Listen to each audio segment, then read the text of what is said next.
Setelah kehancuran pasukan Raja Abraha, kota Mekah semakin ternama. Dari kota inilah sejarah manusia paling mulia dimulai. Ka'bah sebagai jantung kota Mekah semakin ramai dikunjungi para peziarah. Demikian pula para pedagang. Mereka datang dari berbagai penjuru jazirah. Namun sayang, Ka'bah mulai diselewengkan fungsinya. Akibatnya, kejahiliahan merajalela. Bahkan pada masa itu, memiliki bayi perempuan adalah hal yang sangat memalukan. Aib bagi keluarga.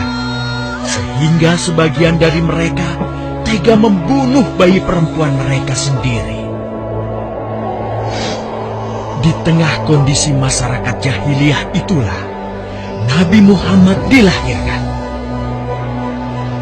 Bayi luar biasa itu lahir dari rahim seorang wanita mulia bernama Aminah.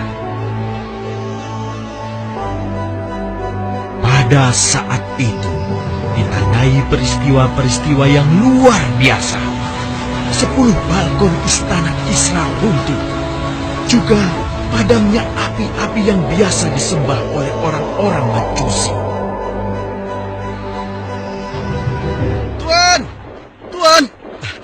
Tuan Abdul Muthalib, ada kabar gembira. Kabar gembira? Kabar gembira? Kabar gembira apa? Tuan, cucu Anda telah lahir. Benarkah? Laki-laki atau perempuan? Laki-laki, Tuan. Subhanallah, Alhamdulillah, Allahu Akbar. Kalau begitu aku ingin segera melihatnya. Mari, Tuan. Setelah mendengar itu, Abdul Muthalib bergegas menuju ke rumah Aminah.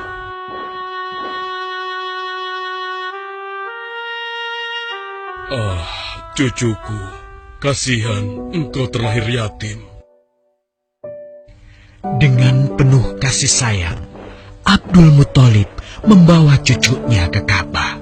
Ya Allah, jadikanlah cucuku ini menjadi seorang yang mulia dan terhormat, sebagaimana Nabimu Ibrahim alaihissalam.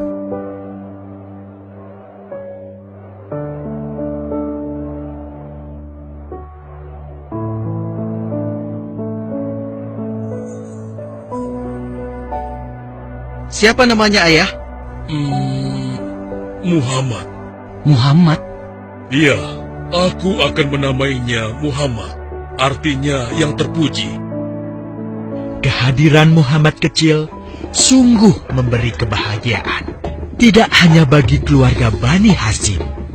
Bahkan seluruh kabilah suku Quraisy menyambutnya dengan sukacita. Kemudian Abdul Muthalib mencarikan ibu susu bagi Muhammad kecil. Kita sudah berhari-hari mencari anak susuan, yang dari situ kita akan mendapatkan imbalan yang cukup. Namun hingga saat ini, belum juga kita dapatkan.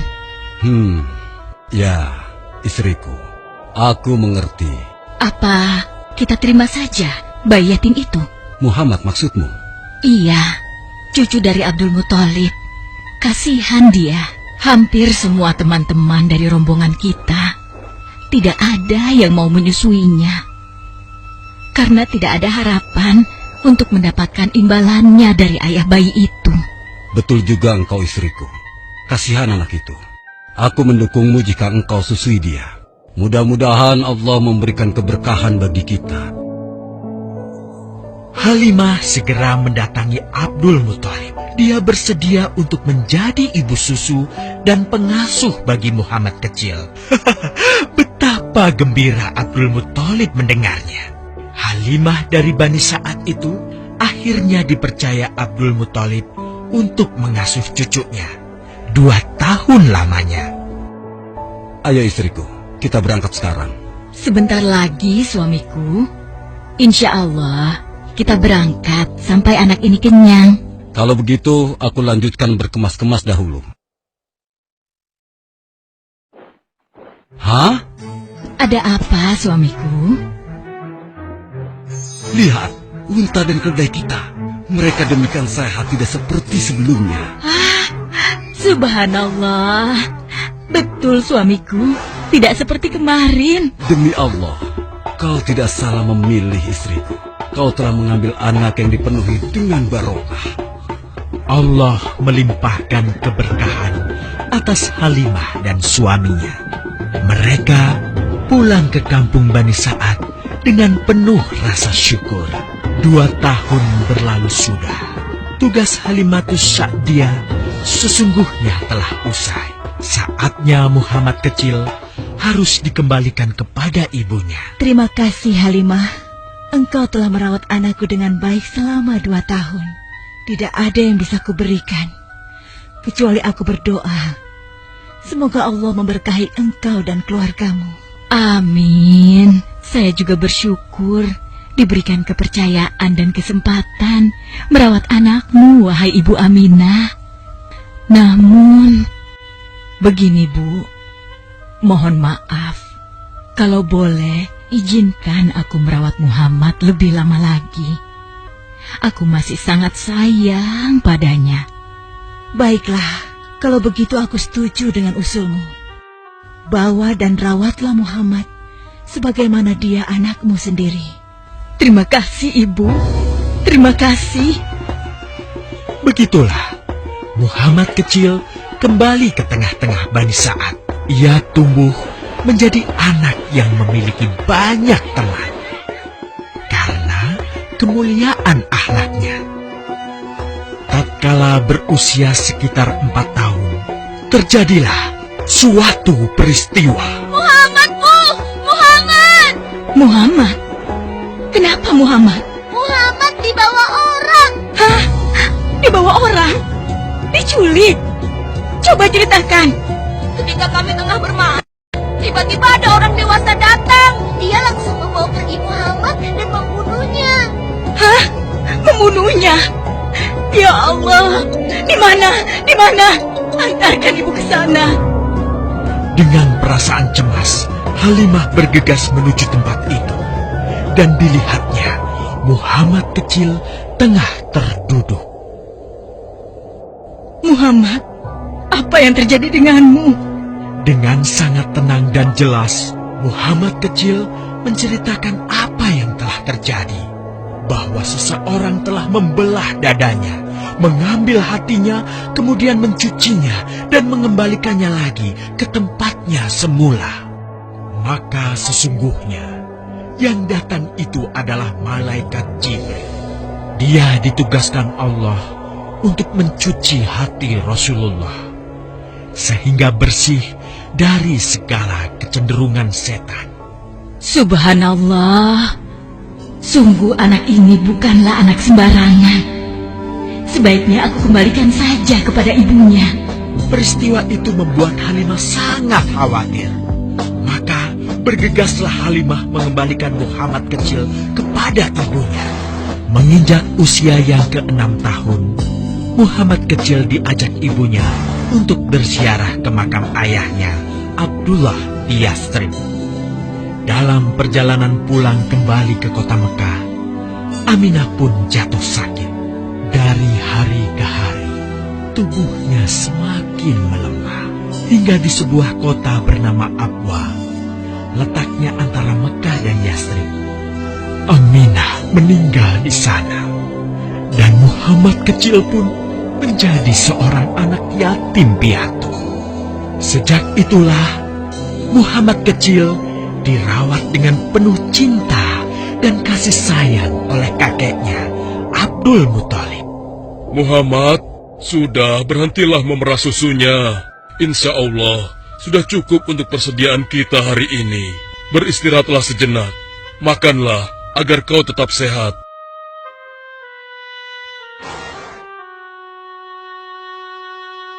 Ya Allah, betapa mulia akhlak cucuku ini.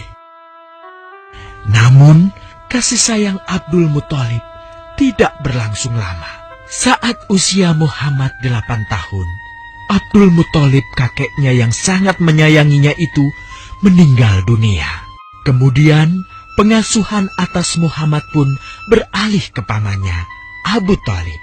Muhammad kecil tahu betul betapa sayangnya pamannya kepadanya. Di mana Muhammad?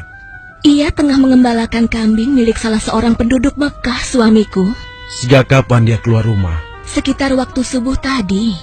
Subhanallah, betapa baiknya akhlak keponakanku ini. Ya Allah, maafkan ketidakmampuanku mencukupi kebutuhan keponakanku. Sayangi dan berkahilah dia.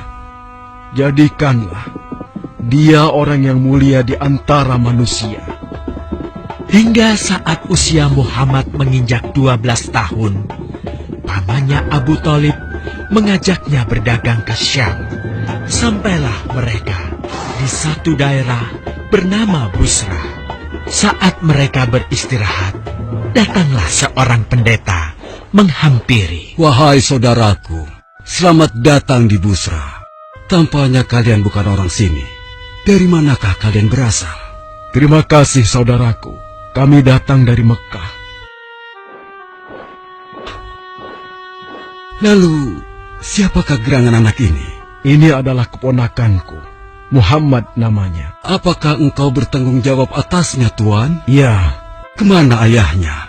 ayahnya sudah meninggal sejak ia masih dalam kandungan. Oh, apakah kini dia yatim piatu? Benar, Aku sungguh beruntung bertemu dengannya. beruntung. Beruntung apa? Sungguh, keponakanmu ini adalah orang yang sangat istimewa. Oh ya? Ya, dia adalah seorang nabi, Hmm? seorang utusan Allah. Bagaimana kau tahu hal itu? Aku tahu karena aku seorang pendeta, dan berita kedatangan dia sebagai seorang utusan Allah sudah disampaikan di dalam Injil. Bahkan aku pun bisa mengetahuinya dari cincin kenabian yang berada di bagian bawah tulang rawan bahunya, yang menyerupai buah apel sebagai tanda kenabiannya. Begitulah pendeta bernama Bahira menyampaikan kepada Abu Thalib perihal kenabian Muhammad. Ia berpesan agar menjaga baik-baik keponakannya itu, karena Muhammad kelak di suatu saat nanti akan menghadapi banyak gangguan dan rintangan. Istriku, Muhammad sudah berusia 25 tahun. Aku pikir sudah saatnya dia untuk menikah. Betul, suamiku. Namun, dengan siapakah dia akan kita jodohkan? Kemarin Khadijah mengirimkan utusannya dan menyatakan keinginan Khadijah untuk menjadikan Muhammad sebagai suaminya. Hah? Khadijah? Khadijah yang mulia itu? Betul, istriku. Khadijah yang selama ini mempercayakan barang perniagaannya kepada Muhammad. Kenapa dia memilih Muhammad? Ya, Khadijah mengagumi kejujuran dan kebaikan akhlak Muhammad. Menurutmu sendiri bagaimana? Aku pikir Khadijah adalah wanita terbaik bagi Muhammad. Kita akan melamarnya. Tepat di usia 25 tahun, Nabi Muhammad menikahi Khadijah yang berusia 40 tahun. Dari pernikahan itu, mereka dikaruniai Allah 6 orang anak. 2 laki-laki adalah Al-Qasim dan Abdullah. Sedangkan putrinya adalah Zainab, Ruqayyah, Ummu Kulsum, dan Fatimah. Namun, kedua putranya itu telah meninggal semenjak mereka kecil. Suatu ketika, terjadilah banjir besar di kota Mekah. Kabilah-kabilah di kota Mekah pun bergotong royong membangun kembali Ka'bah. Setelah pembangunannya selesai, terjadilah perselisihan antara pemuka kabilah tentang siapakah yang paling pantas meletakkan Hajar Aswad di Ka'bah. Abu Thalib, apa yang harus kita lakukan? Kita sudah bicarakan hal ini selama 5 hari, namun tidak ada titik temu. Aku khawatir akan terjadi pertumpahan darah. Sudah, begini saja. Kita sepakati bahwa masalah ini kita serahkan kepada takdir terbaik. Lihat pintu masuk Ka'bah itu. Siapapun yang pertama kali akan melewati pintu itu, dan siapapun dia, kita tidak boleh menolaknya. Setuju? Aku juga setuju. Baiklah, aku setuju. Aku juga setuju. Baiklah, kita perhatikan bersama. Tidak lama setelah kesepakatan itu, atas izin Allah, Nabi Muhammad menjadi orang pertama yang memasuki pintu menuju Ka'bah.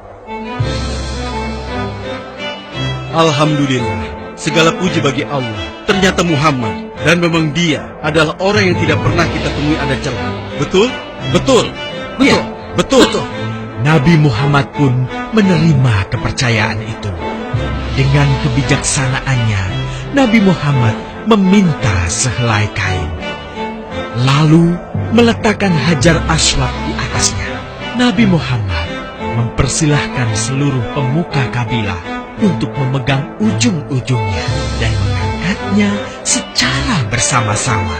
Setelah sampai pada sudut Ka'bah, giliran Nabi Muhammad meletakkan Hajar Aswad di tempatnya semula. Terhindarlah perpecahan di kota Mekah. Meskipun demikian, kegelisahan masih terus menggelayuti hati Nabi Muhammad. Kejahiliahan ada di mana-mana. Kezaliman dan kemaksiatan terus berlangsung. Ia tak habis pikir. Nabi Muhammad mulai merenung dan menyendiri untuk menghindar dari perilaku jahiliyah. Nabi Muhammad memilih tempat di sebuah goa di atas bukit sekitar Mekah. Goa Hiro. Dari mulut goa itulah Nabi Muhammad bisa memandangi kota Mekah yang dicintainya dengan pandangan yang lebih luas. Hingga suatu ketika, sesuatu yang tidak pernah terbayangkan sebelumnya terjadi. Tiba-tiba, goa itu menjadi terang benderang. Kemanapun arah mata melihat, di sanalah cahaya itu ada. Itulah malaikat Jibril. Jibril berkata, "Bacalah." Dengan gemetar, Nabi Muhammad berkata, "Aku tidak bisa membaca." Malaikat Jibril lantas merangkul Nabi Muhammad SAW dengan kuat hingga nafas beliau sesak. Seraya berkata lagi, "Bacalah." Sampai akhirnya malaikat Jibril membantunya setelah merangkulnya dan menyuruhnya membaca hingga 3 kali. Kemudian malaikat Jibril membantunya membaca. "Bacalah dengan menyebut nama Tuhanmu yang menciptakan. Dia telah menciptakan manusia dari segumpal darah. Bacalah, dan Tuhanmulah yang paling pemurah, yang mengajarkan manusia dengan perantaraan Al-Qalam. Dia mengajarkan kepada manusia apa yang tidak diketahuinya." Kalimat suci telah terucap. Resmilah sudah. Dari dalam Goa Hiro, Allah mengangkat Nabi Muhammad SAW sebagai penuntun dari kegelapan menuju cahaya, dari keburukan menjadi kebaikan, dan dari kesengsaraan menuju ke keselamatan.